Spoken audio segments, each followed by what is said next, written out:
Imagine a world where, the truth isn't just twisted, but actually rewritten every single day. And where language itself is like a weapon, Huh. carefully designed to control people. Exactly. And then inside that awful reality, these 3 hidden stories pop up, and each one could potentially bring the whole empire down. So the question is, what would it actually take? How do you dismantle a system like that from the inside? Well, that's what we're diving into today. We're looking at Margaret Atwood's incredible book, The Testaments, the sequel to The Handmaid's Tale everyone was waiting for. And our goal here isn't just a plot summary. We really want to get into how Atwood uses rhetoric, her persuasive strategies. Yeah, how she expands that terrifying world of Gilead, how it works as a kind of political warning for us now, and digs into big themes, resilience, corruption. And the power of truth, even when it seems totally buried. Right. Oh, and just a quick note before we really get started. You are experiencing a unique 2-host AI conversation. It's powered by Google's NotebookLM, and the idea is to give you a deeper, maybe more dynamic take on the book. It's fascinating picking up that story again. I mean, The Testaments came out in 2019. Yeah, that's over 30 years after the first one? A long time. For a really long time. In its creation, well, it wasn't just because readers wanted to know what happened next, though that was definitely part of it. A big part, I imagine. For sure. But Atwood herself was looking at, real-world political changes, things happening globally. Concerns about women's rights, democracy feeling a bit shaky. Exactly. Those contemporary anxieties, they created this real exigence for the book, like an urgent reason, a push for her to write this story now. That makes sense. And the TV show effect, too, right? The adaptation of The Handmaid's Tale brought Gilead back into focus in a huge way. Absolutely. It really set the stage. So you had the original fans eager for answers, definitely. But also this whole new, broader audience, people interested in feminist writing, dystopias. Or just really sharp political commentary, which Atwood delivers. So her purpose wasn't just one thing. It's entertaining, sure, but it's also trying to persuade, to inform, and to warn. Absolutely. It's a stark warning about where things could go. Authoritarianism, that feels very relevant today. And the subject she tackles head on. The fall of Gilead itself. Yeah, how power works, how it corrupts, and also how women resist within that system, or even sometimes how they become complicit. It's complex. Okay, let's unpack that complexity. The tone, for instance.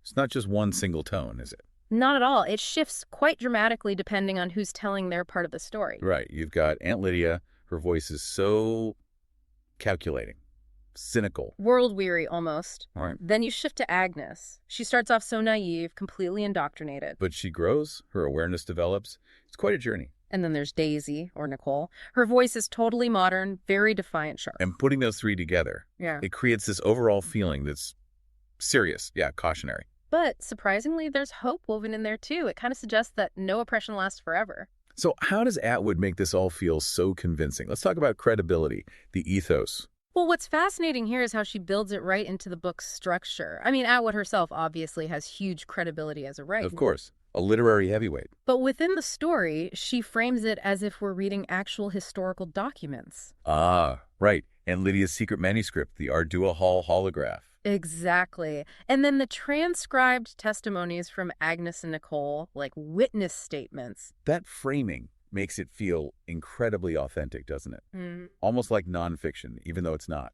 It really does. It gives it this air of being discovered history, and then that final chapter, the academic symposium in the future.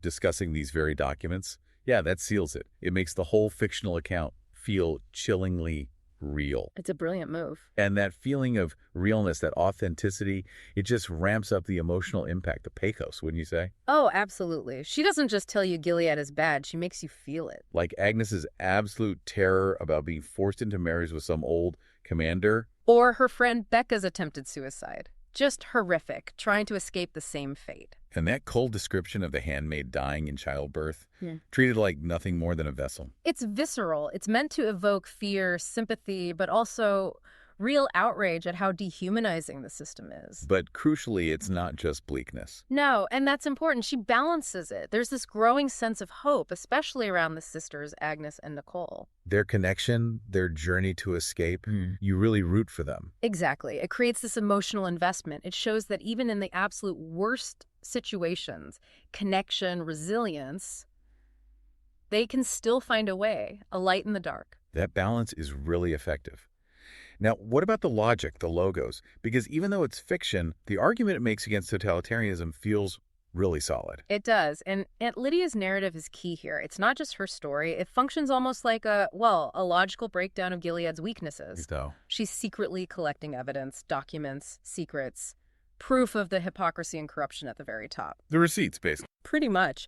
And this secret stash forms the logical foundation for why the regime eventually crumbles. It exposes the rot from within. So the whole plot kind of unfolds like a step-by-step argument, showing how these three women from totally different places. Right, with different levels of power and knowledge.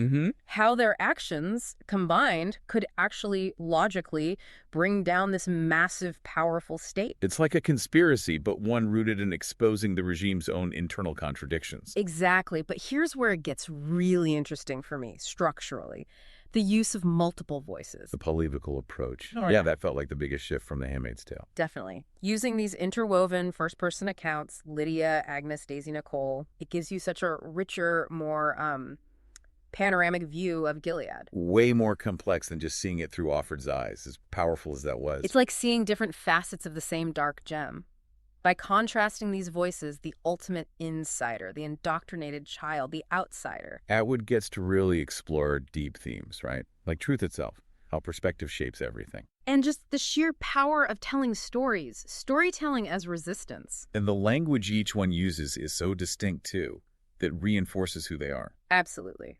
Aunt Lydia's language is very formal, educated, full of literary references. You hear the judge she used to be. While Agnes's is simpler, steeped in Gilead's religious language initially. And Daisy's is just pure modern defiance, snappy, contemporary. That use of diction isn't just style, it actually shapes how we understand them, their viewpoints, their journeys. It's incredibly effective. And then there's the symbolism she weaves in. Oh yeah, like Aunt Lydia's first line, already I am petrified. So good. It works on multiple levels. Literally, there's a statue of her. But metaphorically, too.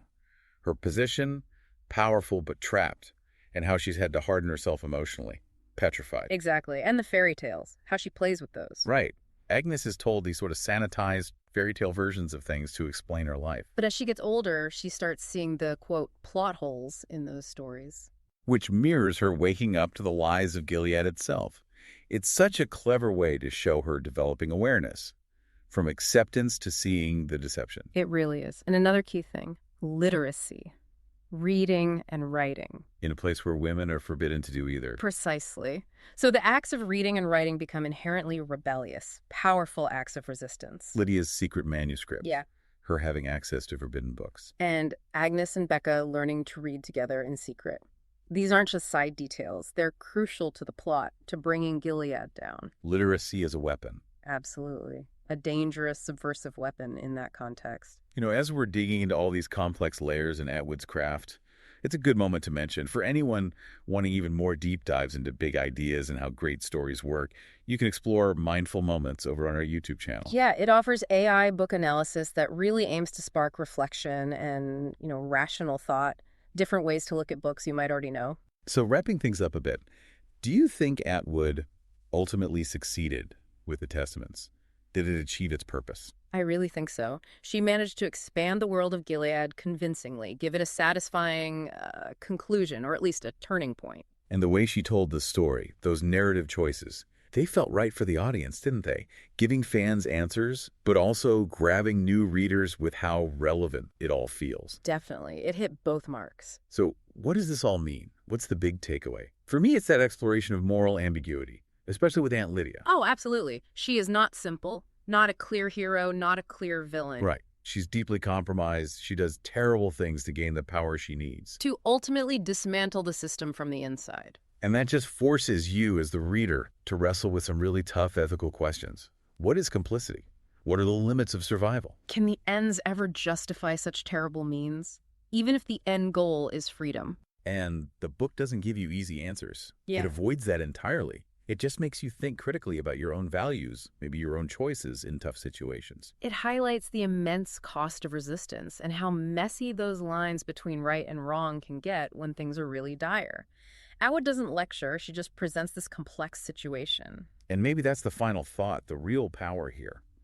The Testament shows us that even the most powerful, dug-in systems are built on stories, on narratives. Carefully constructed narratives meant to control. And finding the plot holes in those official stories, seeing the lies, the inconsistencies, the cruelty, and then having the courage to write new ones. Ones based on truth, on justice. That might just be the most powerful thing anyone can do. So it leaves you wondering, what plot holes in our own world are we maybe inspired to look closer at now? That's a great question to ponder. And for more discussions like this, more deep dives into transformative ideas, keep exploring mindful moments and, of course, all of our podcasts. Thank you so much for joining us for this exploration of Atwood's incredible book. Definitely click the link on screen if you want the in-depth book summary.